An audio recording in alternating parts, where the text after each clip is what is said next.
On February 14, 1961, the United States ice skating team boarded Sabina Flight 548 departing Idlewood Airport, later named John F. Kennedy International Airport, at 8:30 p.m.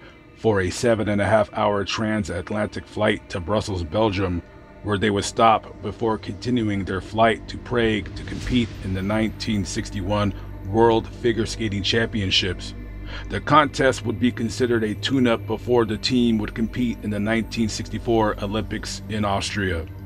The Boeing 707, carrying 72 passengers, which included 18 members of the U.S. skating team, 16 others who were friends, family, and coaching staff of the team, and 38 passengers.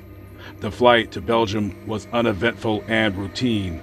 As it approached Brussels Airport on February 15, 1961, the plane approaching under clear skies at 10 a.m. Brussels time. As the plane started the landing procedure, the crew was waved off as a small plane that had just landed had not yet cleared the runway. On its second approach, observers on the ground could see what appeared to be the plane struggling to land. After abandoning the second attempt, circling the airport for a third attempt, the aircraft had climbed 1,500 feet and was in a near vertical bank. The plane leveled its wings, pitched up abruptly, lost speed, and spiraled rapidly nose down, crashing into the ground less than 2 miles from the airport in a marshy swamp. Eyewitnesses said that the plane exploded when it hit the ground, and heavy black smoke was seen coming from the wreckage, which had burst into flames. People had tried to lead rescue efforts, but were driven back by the intense heat.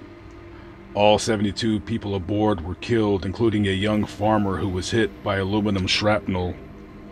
Among the fatalities were 9-time U.S. ladies champion turned coach Maribel Vincent Owen and her 2 daughters, reigning U.S. ladies champion Lawrence Owen, age 16, and her 20-year-old sister, reigning U.S. pairs champion Maribel Owen, both of whom had won gold medals at the 1961 U.S. Figure Skating Championships in Colorado Springs just 2 weeks earlier.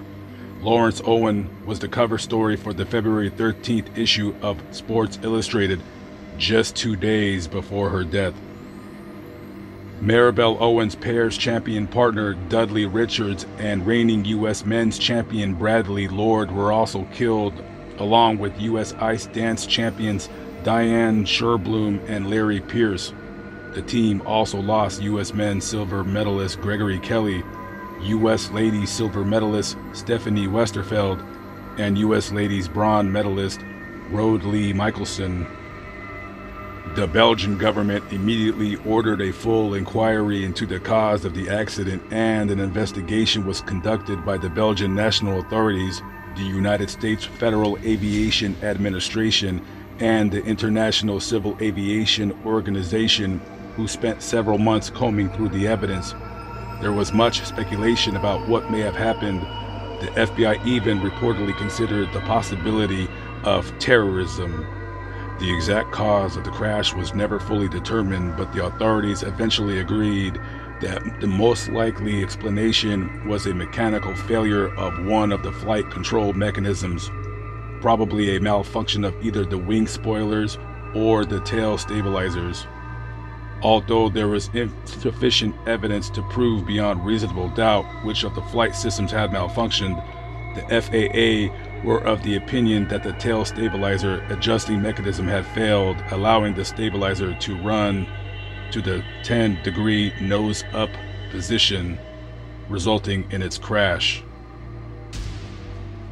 That year, the 1961 Prague Ice Skating Championships were canceled due to the catastrophe.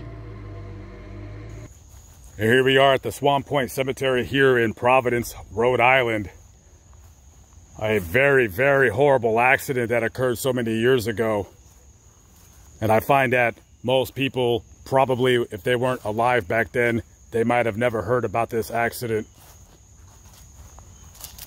And this is only but one of the graves of the many victims of that airplane disaster. And this is the grave here of Dudley Richards, bronze medal Olympian.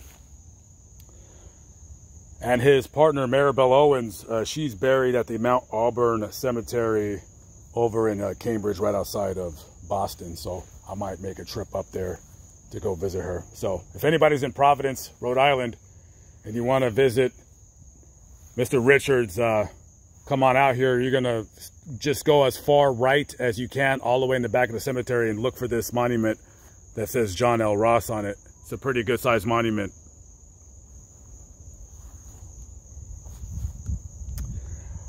Anyways, rest in peace.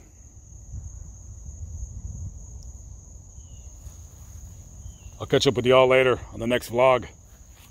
Peace out.